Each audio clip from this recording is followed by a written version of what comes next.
Hi friends, நம்ம இன்றைக்கி பார்க்க போகிறது தேங்காய் பால் குஸ்கா தான். இந்த டிஷ்ஷு பார்க்குறதுக்கு முன்னாடி நம்ம சேனலில் லைக் பண்ணிவிட்டு சப்ஸ்கிரைப் பண்ணிவிட்டு மறக்காமல் ஷேர் பண்ணிடுங்க. இதுக்கு நான் 2 கேரட்டு, கொஞ்சோண்டு பீன்ஸு, 2 பச்சை மிளகா, உருளைக்கிழங்கு ஒன்று எடுத்துருக்கேன். அரை மூடிக்கு தேங்காய் பால் அரைச்சி தண்ணி ஊற்றாமல் அரைச்சி வச்சுருக்கேன். அப்புறம் இஞ்சி பூண்டு. இப்போ உள்ள பசங்களுக்கெல்லாம் தக்காளி, வெங்காயம், புதினா இதெல்லாம் இருந்துச்சுன்னா எடுத்து கீழே போட்டுறாங்க. அது அவங்களுக்கு உடம்புக்கு சேருறது கிடையாது. அதனால் நான் என்ன பண்ணியிருக்கேன், இதெல்லாமே மிக்சியில் போட்டு அரைச்சிட்டு தக்காளி, புதினா, கருவேப்பிலை, மல்லி, அப்புறம் கொஞ்சோண்டு வேக வச்ச சுண்டல் போட்டிருக்கேன். இல்லாட்டி நீங்கள் ஊற வச்ச சுண்டல் கூட போடலாம். 3 தக்காளி இதெல்லாம் போட்டு அரைச்சி வச்சுக்கோங்க. அப்புறம் பட்டை, கிராம்பு, ஏலக்காய், கசகசா இதெல்லாம் சேர்த்துக்கணும்.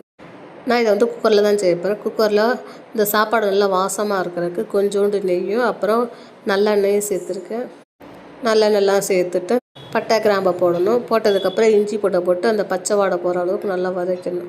அதுக்கப்புறம் நம்ம ஆல்ரெடி கொத்தமல்லி, புதினா, தக்காளி இதெல்லாம் அரைச்சி வச்சுருந்த அந்த விழுதையும் சேர்த்து நல்லா பச்சை வாடை போகிற அளவுக்கு நல்லா குக்கர்லேயே வதக்கி வச்சுக்கிறணும்.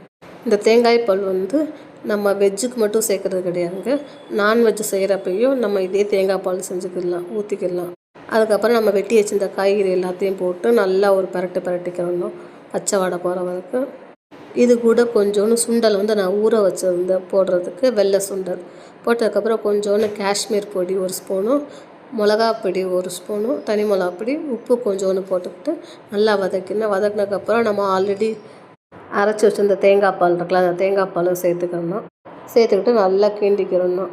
கிண்டினதுக்கப்புறம் நான் சாப்பாடு 200 வழக்கில் 1 தான் போட்டிருக்கேன்.